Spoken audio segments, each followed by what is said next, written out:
كم يوم أخ طالب علم سوداني، وكان يلقي كلمة جزاه الله خير وذكر القصة. أحيانا هو طالب علم لغته جيدة الفصحى، لكن أحيانا بعض الناس مع الحماس يترك اللغة الفصحى ويتكلم عامي.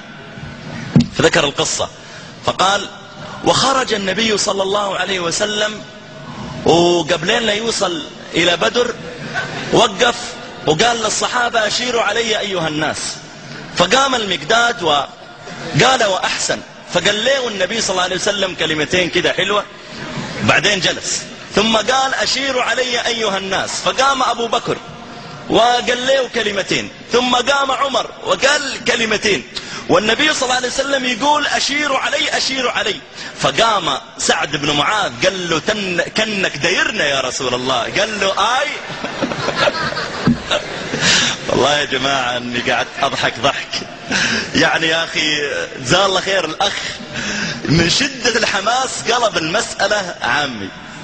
يقول: قام سعد بن معاذ قال له: كنك دايرنا يا رسول الله. قال له: آي.